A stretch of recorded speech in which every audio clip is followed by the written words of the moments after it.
Theresa May. Thank you, Mr. Speaker.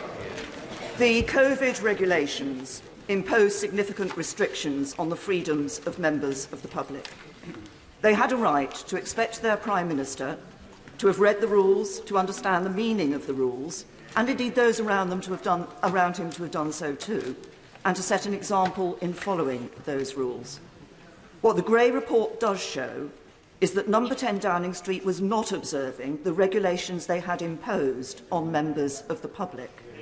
So either my right honourable friend had not read the rules, or didn't understand what they meant, and others around him, or they didn't think the rules applied to number 10.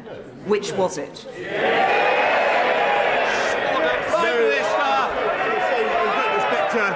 My right honourable friend. It's a very important question. I want to hear the answer, even if other people don't. Prime Minister. No, Mr. Speaker, that is not what the Gray report says. It is not what the Gray report says. But if she, I suggest that she waits to see the conclusion of the inquiry. I now come to the Leader of the SNP, Ian Blackford. Thank you, Mr. Speaker. Can I say it's a pleasure to follow the former Prime Minister, and perhaps her behaviour in office, like many that went before her, was about dignity, about the importance of the office, of respect, of truthfulness. And the Prime Minister will be well advised to focus on those that have not dishonoured the office like he has done. The public know this is a man they can no longer trust. He has been investigated by the police. He misled the House. He must now resign. Order. You'll have to withdraw that last comment. Mr. Speaker, I gave the evidence of the 8th of December. Order. You're going to have to withdraw misled. Mr. Speaker, the Prime Minister has misled the House. Unless you withdraw, I will have to stop, and that's not good. Just withdraw the words. I am standing up for my constituents that know that this Prime Minister has lied and misled the House.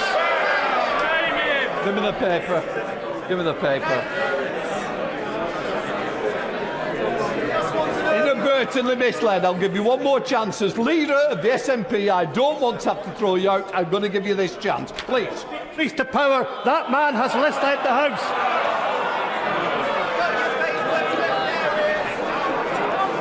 Shut up.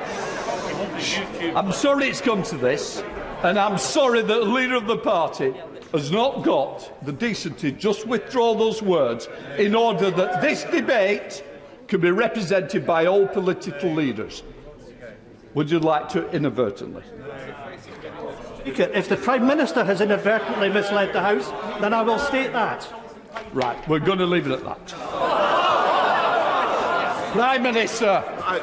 Mr. Speaker, I'm grateful to the right honourable gentleman for withdrawing what he just said, because he was wrong then, and he, I'm afraid, is wrong in his analysis. And I apologise, as I've said, for all the suffering that people have had throughout this pandemic, and for the anger that people feel about what has taken place in number 10 Downing Street. But I've got to tell the right honourable gentleman that for much of what he said, his best course is simply to wait for the inquiry to be completed.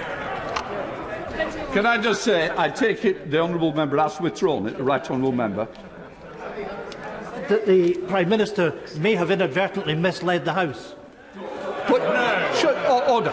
To help me, to help the House, you withdrawn your earlier comment and replaced it with inadvertently. It's not my fault if the Prime Minister can't be trusted to tell the truth. Under the power given to me by Standing Order number 43, I order the honourable member to withdraw immediately from the House.